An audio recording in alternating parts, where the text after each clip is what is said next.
My name is Julia Winters. I was born on December 13th, 1996. I should be 39 years old now, but I'm not. I'm 24. I've been 24 for 16 years. I can't grow older. I can't die. I've tried both. I wasn't here before. You were here before. All of us were here before. But somehow, nobody remembers. Nobody ever remembers. Only me. It's the same thing every time. December 31st, 2021. We are standing in the middle of Times Square, landlocked in the sea of revelers. The ball drops.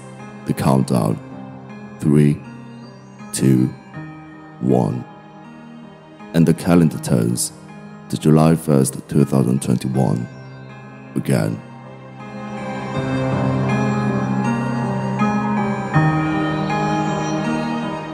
In December of 2020, my friends and I had a plan to go to Times Square for New Year's Eve, just as we always do. But this time, we're going with a special purpose, to give a huge middle finger to the past year as we sail away toward new horizons. Some friends even flew in a few days early for the event. When Prince and the Revolution said they were going to party like it's 1999, I think they had the right predictions, just the wrong year. But on December 30th, the police announced that while they were still going to drop the ball, nobody would be allowed in Times Square on New Year's Eve. To say that we're disappointed was the understatement of a lifetime. What would you do now? Sit home and watch a live stream of the ball drop after friends flew here from across the country? They could have stayed home and done that. No, this wasn't gonna go down like that. We weren't gonna be denied our rite of passage out of this year. When Clark Griswold drives across the country to take you to Wally World, you're going to Wally World, whether Officer John Candy opens the gate or not. I knew that many of the elites were being given permission to watch the ball drop from surrounding locations, and police presence was going to be cut by 80%, which definitely worked in our favor. The plan was to approach from several blocks away, avoiding 8th Avenue and 42nd Street at all costs. We'd gradually get closer while maintaining an aloof presence, as if we were simply on our way somewhere else, not trying to enter the square. With these covert measures, it began to feel like we were trying to avoid the detection by occupying forces. It was close to midnight when we made our approach. We couldn't go in earlier with the risk of being pushed out of the area completely by the police before the ball drop.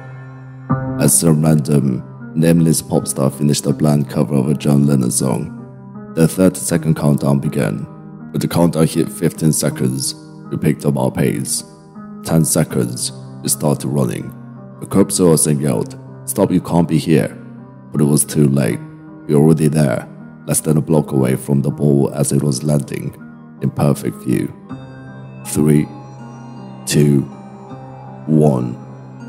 Came through the broadcast in my earbud as the cop was just yards away from us. Happy New Year. I don't remember anything after that. All I remember is that we were in the front of 1 Broadway Avenue when midnight hit. And suddenly it was 3 AM, we were back in my place in Queens. I didn't say anything about my missing memory to the others, and they didn't say anything to me. I wondered if the occupying forces had been keeping people away for reasons other than a virus. The next New Year's Eve, the same group of us mattered, except for Joan. He couldn't make it this year. This time, the streets were full, everything was back to normal. Or so I thought. Everything was going as it expected. The flavors of the month were lip-syncing their current radio hits. Talking heads from radio and TV were talking into microphones and telling their audience how much fun they were supposed to be having. When the countdown reached 10 seconds, the crowd chanted along. 10, 9, someone cracked a joke about Ryan Seacrest's balls dropping. 3, 2, 1. Happy. And that's when I came to consciousness back in my apartment in Queens, along with my friends. The same friends, including John, couldn't make it this year. I turned on my TV I flipped through the playbacks of the celebrations. The number 2021 was splashed everywhere, even across the huge plastic glasses that they were all wearing. My phone said it was January 1st, 3 a.m.